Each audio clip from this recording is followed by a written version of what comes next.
The unveiling of Earth's first Star Destroyer. The hum of anticipation filled the air as cadets, officers, and scientists gathered in the enormous docking bay of Earth's orbital construction station. This was no ordinary day. It marked a pivotal moment in humanity's history, a day that would ripple through the stars for generations to come. Earth's first Star Destroyer, a behemoth of engineering brilliance, was about to be unveiled. The galactic backdrop. For centuries, humanity had been a mere spectator in the grand theater of interstellar politics. Alien empires spanned galaxies, wielding power that humans could barely comprehend. Earth's fledgling spacefaring capabilities had left it vulnerable, forced to observe from the shadows as larger species dictated the terms of existence. But that era of quiet endurance was over. Humanity had endured too many incursions, too many humiliations at the hands of alien forces. The Galactic Council, a coalition of dominant species, had dismissed humans as inconsequential, a minor blip in the vast expanse of the cosmos. That arrogance would soon be shattered. The cadets' perspective. Jack and Debs, two freshly minted cadets, stood near a viewport overlooking the stars. Jack, a young man with wide-eyed wonder, couldn't take his gaze off the massive ship docked in the station's assembly yard. Its hull gleamed with an alloy unique to Earth, a blend of titanium, graphene, and other classified materials that could withstand even the most devastating plasma fire. Jack, isn't it beautiful? Debs, more pragmatic and sharp-tongued, crossed her arms and smirked. Debs, beautiful. Jack, that thing is terrifying. And it should be. We're not building it to win a beauty contest. The Star Destroyer, named Erebus, was a fortress in the void, a vessel designed to not only survive galactic warfare, but to dominate it. Its hull bristled with weaponry, from long-range railguns to advanced missile systems capable of adaptive targeting. But what truly set it apart was its engine, a quantum drive that allowed near-instantaneous jumps across vast distances.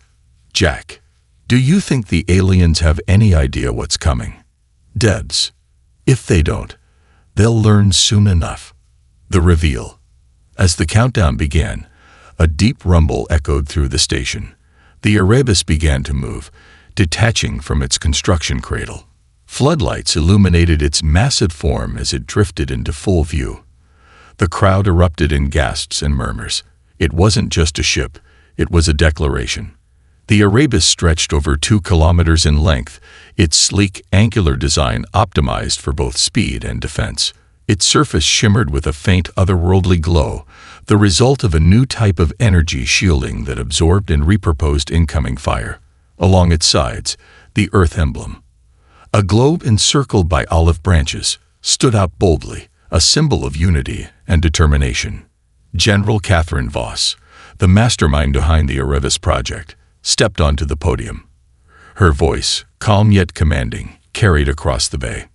Today, we send a message to the stars, to the Galactic Council, to anyone who has ever doubted the strength of humanity. This is Erebus. This is Earth's answer to those who thought they could dominate us. Today, we are no longer spectators. Today, we take our rightful place among the stars. The crowd erupted in cheers, the sound reverberating through the station. For Jack and Debs, standing in the middle of it all, the moment felt surreal. They were witnessing history, a turning point that would forever redefine humanity's role in the galaxy. Secrets of the Erebus. What the public didn't know was that the Erebus was more than just a warship. Buried deep within its core was a prototype AI, codenamed Aegis.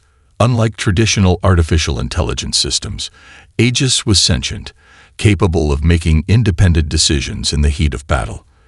It was humanity's secret weapon, one that even the Galactic Council's most advanced civilizations couldn't match. Dr. Elena Marks, the chief engineer behind Aegis, watched from a private observation deck. She felt a mixture of pride and unease. Aegis was powerful, yes, but it was also unpredictable. If something went wrong, the consequences could be catastrophic. Elena's assistant, a young programmer named Liam, broke her train of thought. Liam, Do you think they're ready for it? Elena, the question isn't whether they're ready for Aegis. The question is whether Aegis is ready for them. The first test. As the Erebus completed its initial activation sequence, a priority alert flashed across the station's command center. The small fleet of alien ships, identified as belonging to the Phyrexian Empire, had entered Earth's solar system. The Phyrexians were a militaristic species known for their aggressive expansion tactics. For years, they had treated Earth as a minor annoyance, raiding its outer colonies with impunity. General Voss wasted no time. Prepare the Erebus for immediate deployment. This is what we built her for.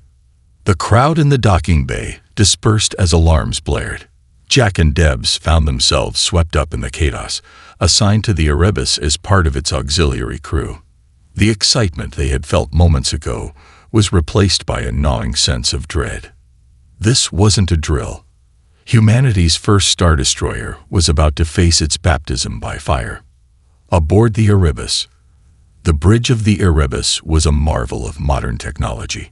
Holographic displays projected real-time data, and the crew moved with precision under the watchful eyes of Captain Adrian Cole. Cole was a veteran of Earth's military forces, known for his strategic brilliance and unshakable composure. "Status report," Cole barked. An officer replied, "The Phyrexian fleet consists of 5 frigates and 1 battleship. They're moving toward the Mars colony." Cole's eyes narrowed. "They think they can intimidate us with a show of force. Let's show them what humanity is capable of. Engage the quantum drive." As the Erebus powered up, its quantum engine emitted a low, resonant hum. Jack and Debs, now stationed in the weapons control room, felt the floor vibrate beneath their feet. Within seconds, the ship vanished, leaving only a faint ripple in the fabric of space. Baptism by fire. The Erebus' first battle.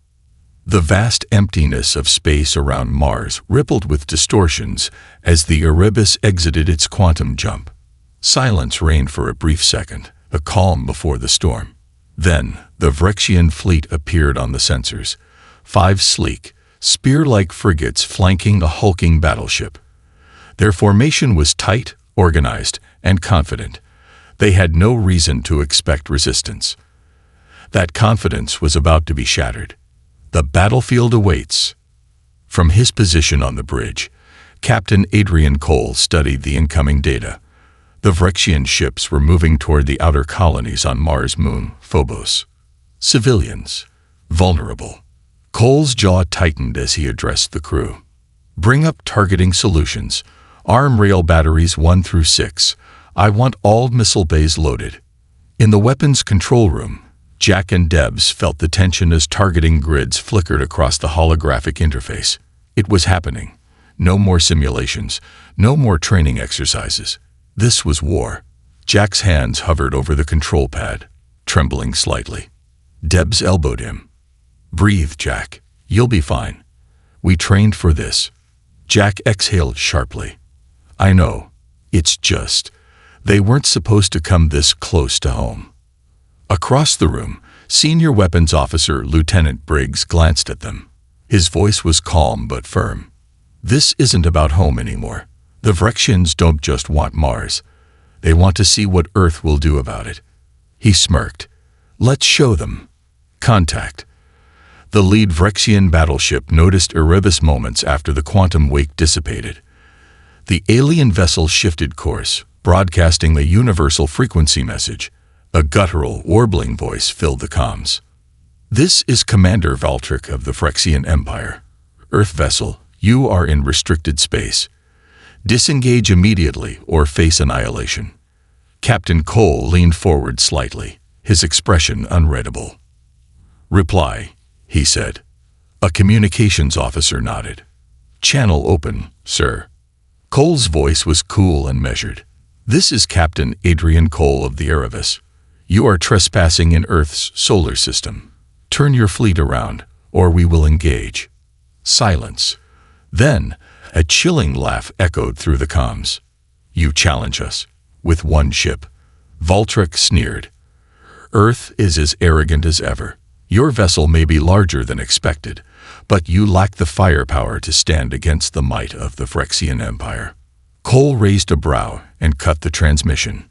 Time to prove him wrong. "Helm, bring us to firing range. Weapons, prepare for full engagement." The first shot. The Erebus surged forward, thrusters firing in coordinated bursts. The Phyrexian fleet, clearly surprised by Earth's boldness, hesitated for just a moment. One fatal second too long. Fire rail batteries. Twin flashes erupted from the Erebus bow as two hypersonic slugs tore through the vacuum, aimed directly at the lead frigate. The kinetic projectiles struck with devastating force, tearing through the vessel's shields and ripping its hull apart. The Phyrexian frigate fractured into debris. Jack blinked at the display in shock. "One shot," he whispered. Debs grinned. "Told you she's terrifying. Return fire." The remaining Phyrexian ships snapped into action, unleashing a volley of plasma bolts and missile barrages. The Erebus shields flickered as the blasts impacted, dispersing the energy across its armored hull. "Shields holding at 87%, reported Tactical Officer Yang. Cole remained unfazed. "Deploy countermeasures. Return fire. Target the next frigate." Missiles streaked from the Erebus launch bays, spiraling toward the second Phyrexian frigate.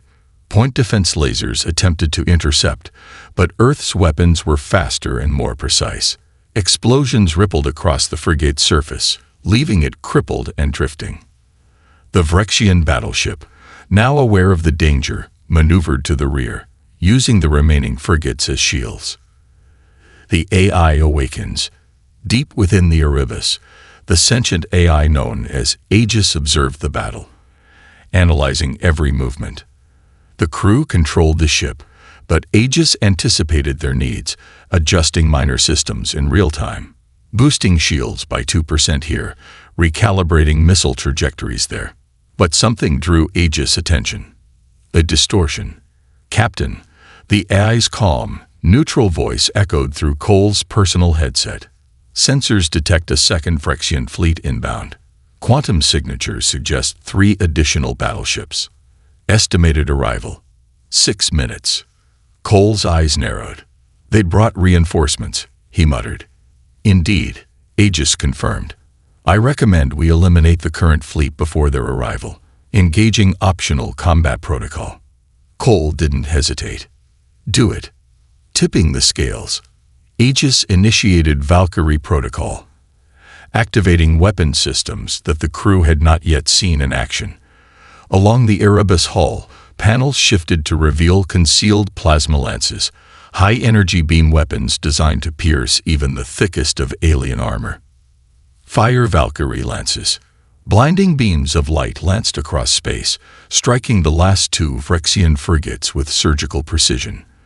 The ships disintegrated, leaving only the battleship to face the Erebus.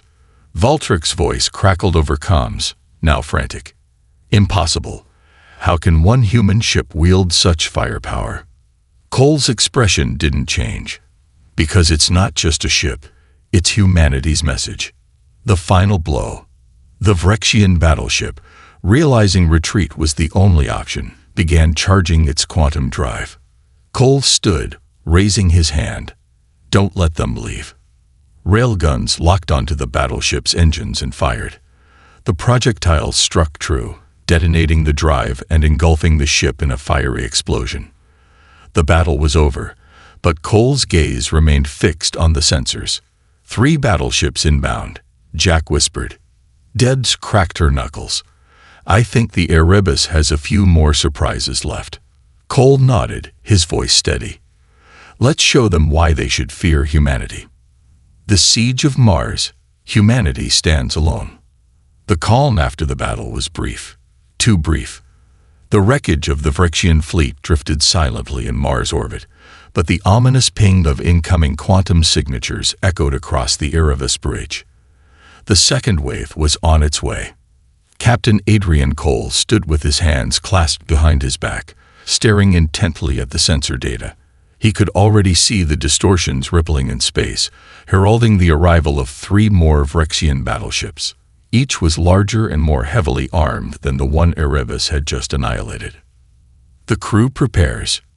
Jack and Debs sat at their posts in the weapons control room, tension hanging thick in the air. Around them, crew members moved with silent efficiency, reloading missile bays and recalibrating rail batteries. Jack exhaled nervously. They didn't waste any time. 3 battleships this time. Debs smirked, though her eyes betrayed unease. They're angry. They weren't expecting this kind of resistance, but they still don't get it, do they? Jack raised an eyebrow. Get what? Debs leaned back in her chair, cracking her knuckles. That they're not just fighting one ship. They're fighting the will of an entire planet. A tactical shift. On the bridge, General Catherine Voss appeared on the holo display, linking in from Earth's High Command. Her face was resolute, but the tightness around her eyes revealed concern. Captain Cole, she began. The Galactic Council refuses to intervene. We're on our own. Cole's jaw tightened. So they've left Mars to its fate. They claim Mars isn't under formal council protection. Voss replied bitterly. They don't want to provoke the frictions. Cole's gaze hardened. Typical. Fine.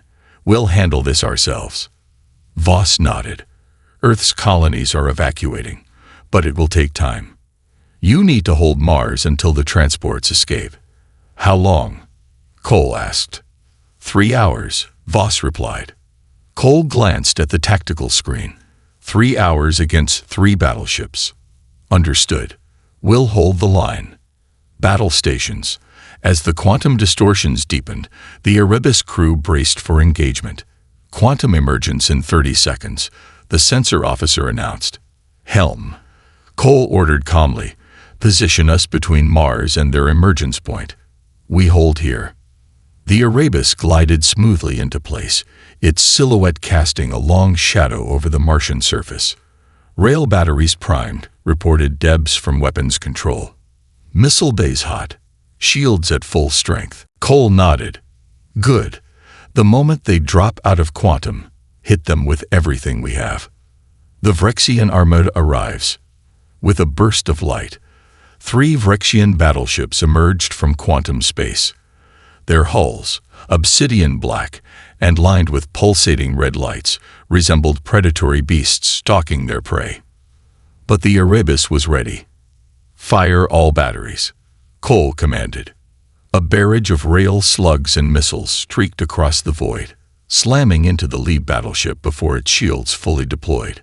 The front portion of the vessel crumpled under the assault, rupturing in a cascade of explosions. The 2 remaining ships immediately responded, unleashing torrents of plasma fire toward the Erebus. The ship's shields flared as they absorbed the impact, dispersing the energy across its reinforced hull. Shields at 79%, reported Tactical Officer Yang. Cole narrowed his eyes. Keep firing. Aegis steps in. Deep within the ship, the AI known as Aegis quietly took the reins of secondary systems.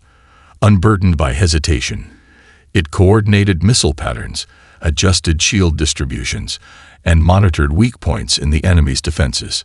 In the weapons control room, Jack noticed the subtle changes. Hey, are these firing solutions automatic? He asked. Debs grinned. That's Aegis. The AI knows what it's doing. Jack frowned slightly. I hope it knows when to stop. The boarding attempt. Suddenly, alarms blared across the ship. Enemy boarding craft detected, yelled the sensor officer. A series of small Vrexian shuttles detached from the battleships, racing toward the Erebus. Point defense lasers. Track those craft, Cole ordered. Automated turrets swiveled and unleashed rapid bursts of energy, striking down several shuttles, but 3 managed to land, magnetically attaching to the ship's outer hull. Security teams to docking sectors 7, 12, and 18. Jack and Debs exchanged worried glances. We're being boarded, Jack muttered. Debs unstrapped her harness. Then let's show them what happens when they mess with humans. Close quarters combat. The corridors of the Erebus erupted in chaos as Vrexian soldiers breached the hull. Armored and wielding energy rifles, they moved with brutal efficiency. Earth's security forces met them head-on, engaging in fierce firefights. Jack and Debs, armed with pulse carbines, joined the fray.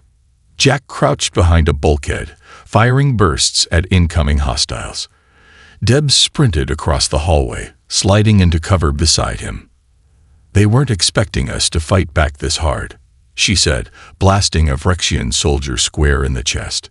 "Good," Jack replied. "Let's make them regret coming aboard." Turning the tide.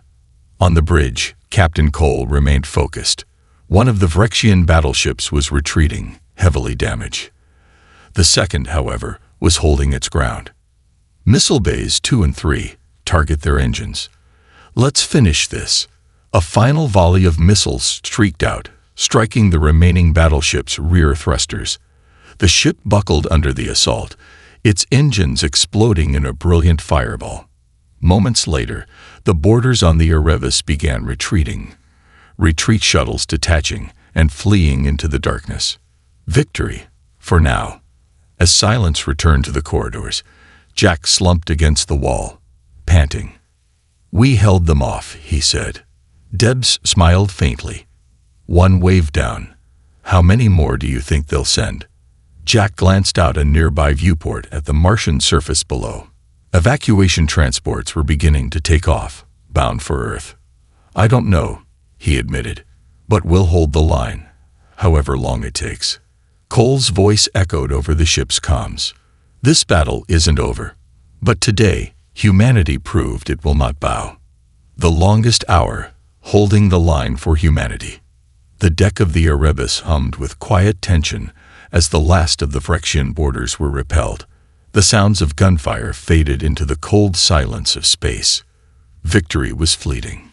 Captain Adrian Cole stood at the center of the bridge, hands still tightly clasped behind his back, his gaze locked on the tactical screen. One battleship destroyed, one crippled and retreating. But the sensors displayed a sobering sight. Residual quantum signatures were forming on the outer edge of the Martian system. More were coming. The aftermath of boarding. Down in the corridors of the Erebus, emergency lights flickered as crew members secured the remaining breaches from the boarding craft. Jack and Debs trudged down the hall, their pulse carbines slung over their shoulders. Smoke lingered in the air, and emergency repair teams passed by, sealing the scarred walls of the Erebus interior. "Think they'll send another wave of those freaks?" Jack asked, wiping soot from his cheek. Debs tapped her weapon absently. "If they do, they'll get the same welcome as the last ones. We hold this ship, no matter what." Jack exhaled sharply, leaning against the wall. "I was hoping to serve on a quiet exploratory vessel. Maybe stumble upon alien ruins and sip coffee while mapping nebulae." Debs laughed, though there was no humor in her tone. "You signed up for the wrong ship, Jack. This isn't a science mission. This is survival." High Command's message. Suddenly, the intercom chimed, and General Catherine Voss' stern voice echoed through the ship. "All hands aboard the Erebus. This is General Voss. Mars evacuation is underway, but the Vrexians have signaled reinforcements. Captain Cole and his crew stand as humanity's last line of defense. If the Erebus falls, Earth falls with it. Hold the line. For Mars, for Earth, for all of us." Jack looked to Debs, whose expression had hardened. "She makes it sound so dramatic," Jack said with a nervous chuckle. Debs clapped him on the shoulder. "That's because it is." Reinforcements arrive. On the bridge, Captain Cole watched as 3 more quantum signatures burst into view.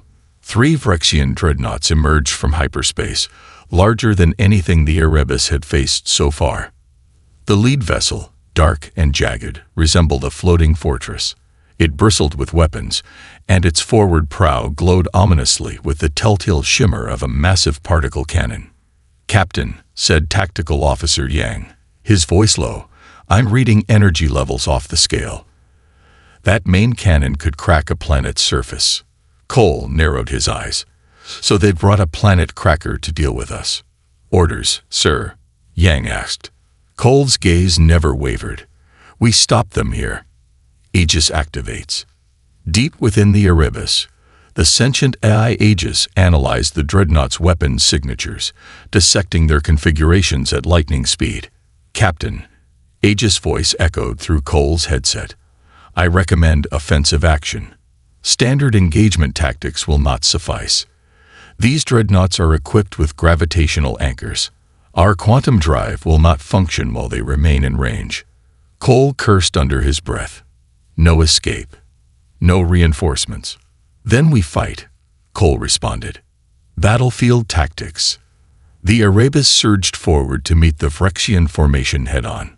Plasma bolts and rail slugs filled the void, crossing the gap between the two forces like streaks of fire. The dreadnought's shields shimmered, absorbing the barrage, but the Erebus pressed on. "Target their engines," Cole ordered. The ship's forward rail batteries thundered, sending kinetic rounds hurtling toward the dreadnought's rear thrusters.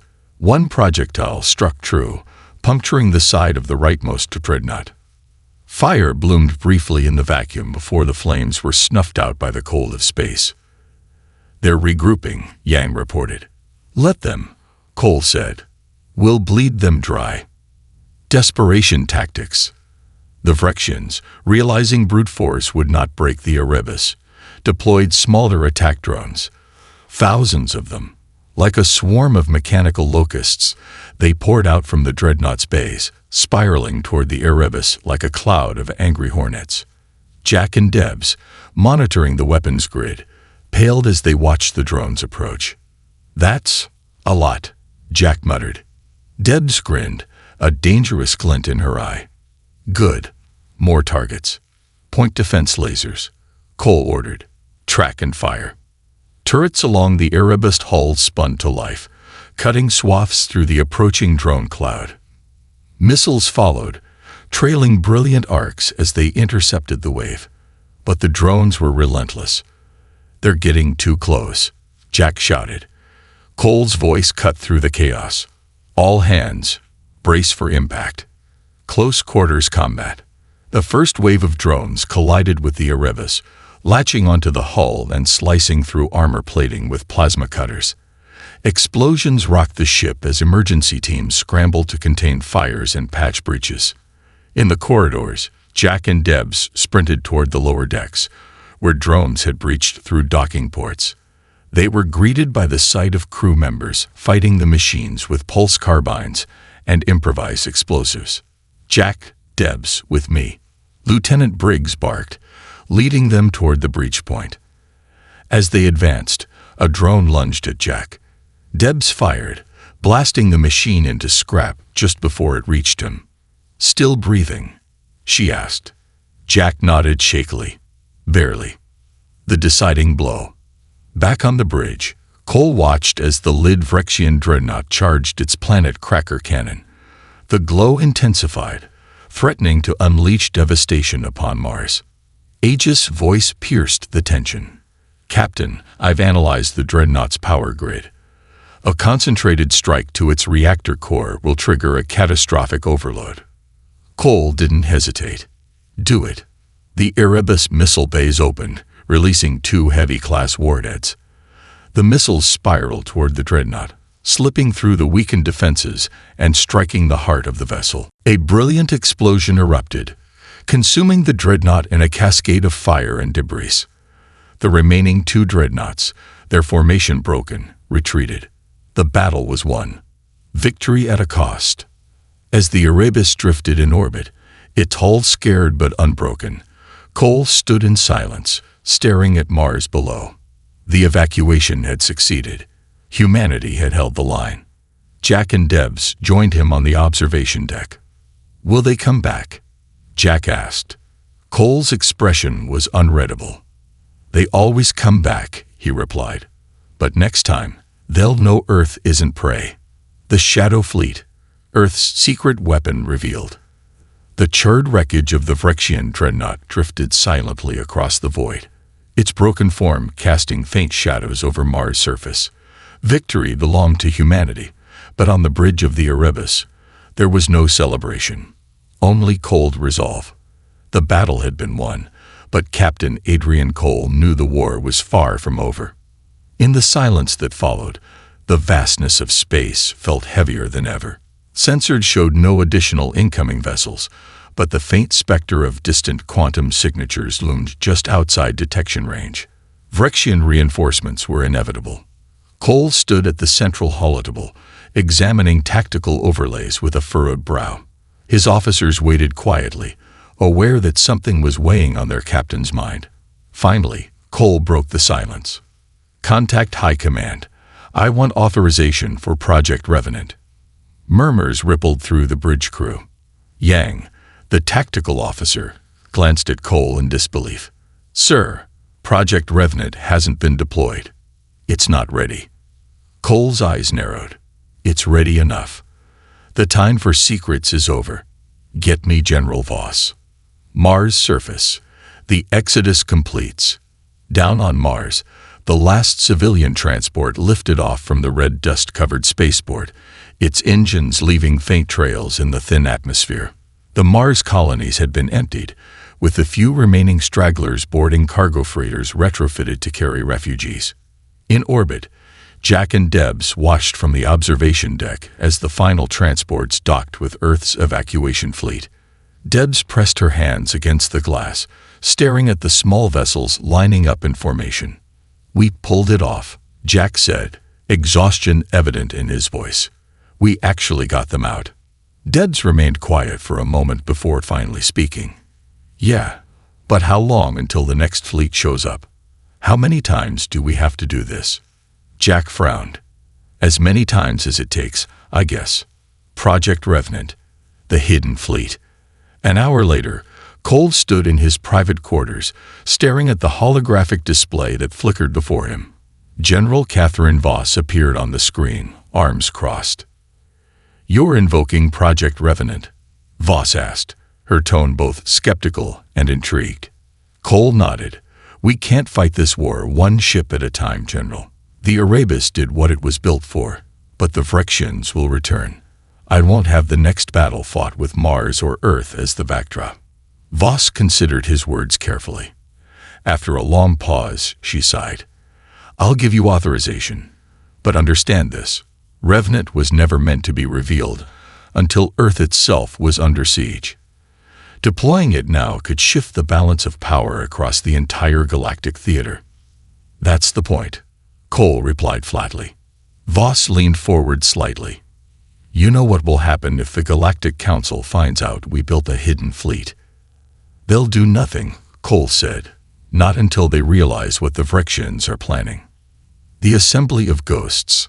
Hours later, the Arabis rendezvoused with a point just beyond the asteroid belt, Earth's secret military proving grounds, obscured from prying alien eyes by gravitational anomalies and stealth technology. As the Erebus approached, the veil of cloaking fields dissipated, revealing a sight few had ever seen. Dozens of warships hovered silently in formation, sleek, angular vessels designed in complete secrecy. Some were destroyers, others heavy cruisers, all crafted using experimental technology years ahead of anything the Galactic Council had sanctioned. Jack and Debs stood on the bridge, eyes wide with disbelief. Where did all of these come from?" Jack asked, his voice hushed. Cole, arms crossed, stepped forward. "This is Project Revenant," Cole said. "When the Galactic Council restricted Earth's military growth, we didn't stop. We just got smarter about it. These ships were built in secret over the last 20 years. Debs let out a low whistle, and nobody knew. Cole nodded. "We couldn't afford for them to know. But that secrecy ends today." A meeting of captains. In the command center of the Revenant fleet, captains from each warship gathered in a circular chamber. Holograms flickered, displaying the latest reports from across the solar system. Captain Cole took center stage. "We've held Mars, but the Vrexians aren't finished. Intelligence suggests they're massing for a full-scale invasion.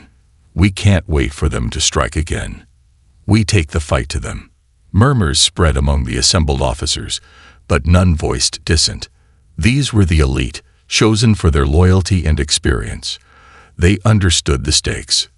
A grizzled officer from the heavy cruiser Bastion leaned forward. "Where do we start, Captain?" Cole activated a star chart. The hologram highlighted a distant sector of space, Vrexian-controlled territory. "Their supply lines," Cole said. "We strike their shipyards, their fuel depots. We cut them off from their war machine." The first strike. The Revenant fleet, led by the Erebus, emerged from hyperspace at the edge of Vrexian space. Sensors flared as they detected a cluster of refueling stations orbiting a gas giant. Several smaller Vrexian patrol ships hovered nearby, unaware of the impending attack. Cole wasted no time. "All ships, engage targets. Make it quick." Railguns thundered as Earth's hidden fleet opened fire. Vrexian vessels crumbled under the sudden barrage. Within minutes, the refueling station was reduced to flaming debris. Galactic ripples. As the Revenant fleet moved deeper into enemy territory, their attacks grew bolder, striking critical infrastructure across multiple systems. Whispers of Earth's mysterious ghost fleet began to spread across the galactic community. On the homeworlds of the Galactic Council, leaders debated nervously behind closed doors. The balance of power was shifting, and Earth was no longer playing by their rules. But for Cole and the crew of the Erebus, there was no turning back. A new era begins. As the Erebus and its sister ships drifted silently toward their next target, Jack stood beside Debs on the observation deck. The stars stretched endlessly before them, but this time, they didn't seem as distant. "Do you think this will change things?" Jack asked. Debs smiled faintly. "It already has." In the void beyond, the Revenant fleet moved like shadows, heralding a new chapter for humanity. One where Earth no longer hid in the shadows of alien empires. The forge of war. Humanity strikes the Vrexian heart. The Revenant fleet hung like shadows at the edge of Vrexian space. Cloaked by advanced stealth technology, they moved undetected, slipping through enemy sectors and leaving nothing but smoldering ruins in their wake. Supply depots, refineries, and communications relays were systematically dismantled, throwing the Vrexian war machine into disarray. But now, the fleet faced its boldest mission yet, an assault on Goreth Prime, the industrial heart of the Vrexian Empire. Captain Adrian Cole stood at the helm of the Erebus, gazing at the star map projected before him. Goreth Prime spun slowly at the center of the display, ringed by orbital shipyards and swarming with defense platforms. This was no hit-and-run raid. This was an incursion into the lion's den. The target, Goreth Prime. Jack and Debs stood at their stations, staring wide-eyed at the size of the Vrexian stronghold. The scale of Goreth Prime dwarfed anything they had encountered so far. A massive molten planet blanketed in dark clouds of smog, with orbital shipyards sprawling across its equatorial belt like a web of steel. "Look at that," Jack whispered. "This place must churn out half their fleet." Debs leaned closer to the display. "If we take it out, we cripple them. No more battleships. No more dreadnoughts. Just stranded forces with no reinforcements." Captain Cole's voice carried across the bridge, calm yet resolute. "This will not be easy," Cole said. "We strike hard and fast, in and out before they realize what hit them. Goreth Prime's defenses are formidable, but so are we." Aegis calculations. Aegis, the sentient eye embedded within the Erebus, analyzed every inch of the enemy installations. Its cold, synthetic voice echoed through the command center. "Captain, I have identified weak points in the orbital defenses. Targeting these sections will create a cascade failure in their power grids." Cole nodded. "Send the coordinates to the fleet. We'll split into 3 strike groups, each targeting key shipyards. The Erebus will lead the primary assault." Yang, the tactical officer, shifted uncomfortably. "And if we fail, sir?" Cole's gaze hardened. "Then Earth falls. The infiltration begins." Hours later, the Revenant fleet slipped into Goreth Prime's orbit under the cover of darkness, bypassing early detection grids. The stealth systems held firm, masking their presence as they approached the massive shipyards. Jack watched from the observation deck, marveling at the colossal size of the structures. Hundreds of partially constructed warships hung suspended in the void. Dreadnoughts, destroyers, and carriers designed to dominate galactic battlefields. "All ships in position," reported Debs from the weapons control room. Cole stood motionless, letting the silence settle. Then his voice cut through the air. "All vessels, fire at will." The ambush. Railguns roared to life as the Revenant fleet unleashed its payload. Explosions rippled across the shipyards, tearing through scaffolding and demolishing fuel tanks in blazing infernos. Automated defense platforms activated in panic. But they were too slow. Jack cheered as enemy vessels erupted in fire. "We're actually doing it," he shouted. But the celebration was short-lived. A sudden burst of light erupted from the far side of Korath Prime. 6 Phyrexian warships decloaked, accompanied by 2 titanic dreadnoughts that dwarfed even the Erebus. Cole's expression darkened. They were waiting for us. "Aegis warning." Aegis' voice rang urgently across the bridge. "Captain, the dreadnoughts are equipped with planetary defense-grade plasma arrays. Direct hits will collapse our shields within minutes." Jack paled. "So, what do we do?" Cole's eyes flicked to the tactical display. "We divide their attention. Divide and conquer. Signal the Bastion and Vanguard. I want them to engage the dreadnoughts head-on. The Erebus will handle the rest." As the Revenant cruisers surged forward, the Erebus veered toward the smaller warships, unleashing missile barrages that shredded their defenses. The void was a cacophony of light, explosions blooming against the backdrop of stars. Close quarters battle. Suddenly, the Erebus shuddered as a Phyrexian frigate broke through the firing line, raking the hull with plasma fire. "Boarding craft detected," Yang shouted. Debs cursed under her breath. "Not this again." Jack gripped his carbine as the alarms blared. "Here we go." The fight inside. Phyrexian soldiers poured into the Erebus, engaging Earth's security teams in brutal corridor skirmishes. Jack and Debs were stationed near the engine core, holding a bottleneck alongside other crew members. A massive Phyrexian warrior stepped through the breach, wielding an energy blade. It roared, charging the line. Jack's pulse carbine sputtered as he fired shot after shot, but the alien shrugged off the blasts. Debs didn't hesitate. She grabbed a plasma grenade from her belt and hurled it toward the enemy. The explosion tore through the corridor, sending the Phyrexians sprawling. "Remind me not to get on your bad side," Jack panted. Turning the tide. On the bridge, Cole watched as the Bastion and Vanguard engaged the dreadnoughts. Plasma cannons fired, trading devastating blows. The Erebus weaved between the wreckage, targeting the shipyards. Aegis' voice echoed once more. "Captain, enemy reinforcements approaching from the far sector. They will arrive in 6 minutes." Cole's eyes narrowed. 6 minutes is all I need." "Target the dreadnought's engines," Cole ordered. "Bring it down."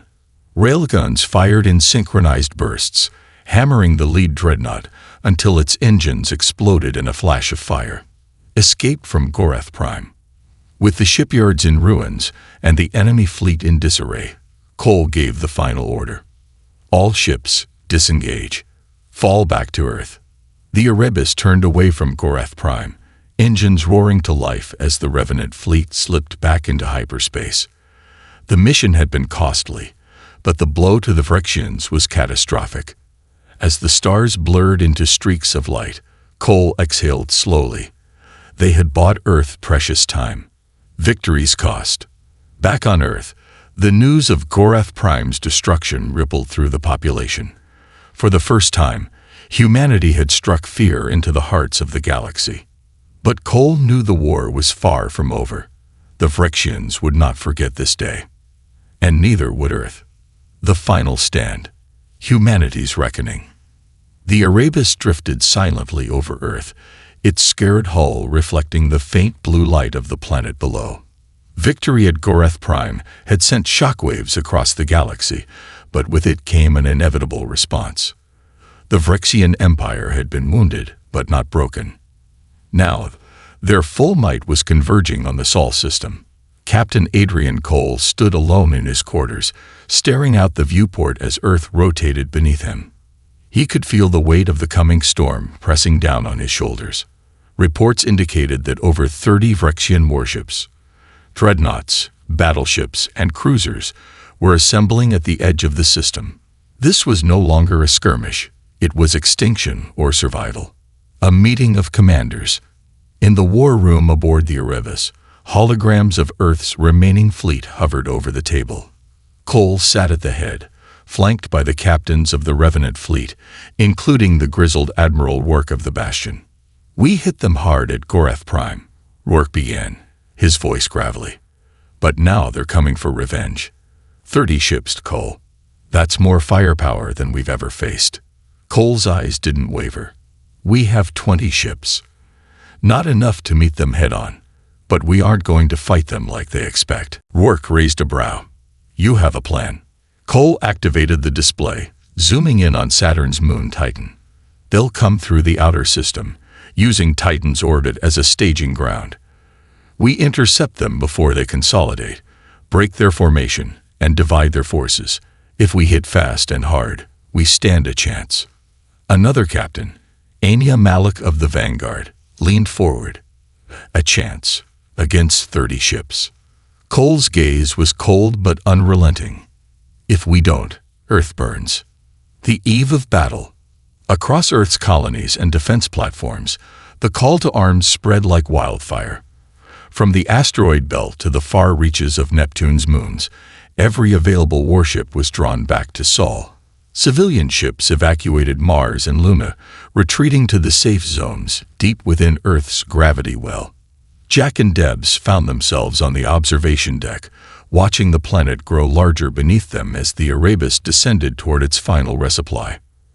"You know," Jack muttered, "I thought this war was going to be about territory, not survival." Debs exhaled slowly, tapping the glass with her fingers. "We were naive. But it doesn't matter now. We fight, or we die." Jack's gaze drifted across the fleet, hundreds of vessels orbiting Earth in tight formations. Among them, massive battle platforms activated, turrets rotating in preparation. It was a formidable force, but against the incoming Vrexian armada, it felt small. The Vrexian arrival. The long-range sensors picked up quantum distortions 2 days later. The Vrexians had arrived. The fleet emerged near Titan, just as Cole predicted. Their massive dreadnoughts cut through space like floating fortresses, surrounded by swarms of smaller escort vessels. 35 ships confirmed. Aegis' voice echoed across the bridge. Their lead dreadnought is equipped with a super weapon capable of targeting Earth from orbit. Cole narrowed his eyes. They'd brought a planet killer. Yang, a tactical, swore under his breath. "If that thing gets within firing range of Earth..." Cole didn't let him finish. "It won't." The intercept at Titan. The Revenant fleet converged at Titan, laying in wait beneath the cover of Saturn's dense magnetic field. Cloaked by electromagnetic interference, the Erebus and its sister ships lay in ambush. Cole's voice was calm as he addressed the fleet. "We have one advantage. They don't know we're here. We strike the moment their fleet passes Titan's orbit. Focus fire on the dreadnoughts. We take them out first." The bridge crew sat in silence, awaiting the command. "On my mark," Cole whispered. Seconds passed like hours as the Vrexian fleet moved into position. Fire. The ambush. Railguns thundered as the Revenant fleet surged forward. Missiles and plasma lances ripped through the void, striking the Vrexian ships in a coordinated barrage. The lead dreadnought's shields flared as multiple kinetic slugs punctured its armor, sending debris scattering into space. The Vrexians scrambled to respond, returning fire in all directions. Plasma bolts streaked toward the Erebus, but Earth's point defense systems intercepted them mid-flight. "Dreadnought shields at 62%, reported Yang. "Concentrate all fire," Cole ordered. The Bastion and Vanguard unleashed broadside salvos, hammering the Vrexian flagship. Explosions rippled across its surface as the dreadnought's reactor began to destabilize. Moments later, the ship detonated, sending shockwaves through the enemy formation. Close combat in the void. Vrexian cruisers broke off, engaging Earth's smaller vessels in furious dogfights. Jack and Debs manned the rail batteries, targeting frigates attempting to flank the Erebus. 2 incoming on Vector 180, Jack called out. Debs spun the turret, tracking the hostile ships. With precise shots, they cut through the lead frigate's engines, leaving it adrift. Got it, Debs cheered, but the celebration was short-lived. Captain, Aegis interrupted. A second planet killer has entered the system. Quantum readings indicate it's bypassing our fleet, directly targeting Earth. Cole's heart sank. Helm, intercept course. Full speed. The final duel. The Erebus broke away from the battle, racing toward the massive dreadnought now descending toward Earth. Its forward cannon began to glow, charging for a planet-shattering blast. Rail batteries primed, Yang said. Focus on their weapon systems, Cole commanded. All railguns, fire. The Erebus unleashed its payload, striking the dreadnought's superweapon and causing a catastrophic overload. The dreadnought shuddered violently as fire consumed its structure. Cole exhaled in relief. Direct hit. Victory. And the cost. The remaining Vrexian forces, leaderless and in disarray, began retreating from Sol. The battle for Earth was won, but at a cost. Half of Earth's fleet lay in ruins, and Mars colonies had been devastated. As the Erebus returned to orbit, Cole addressed the surviving fleet.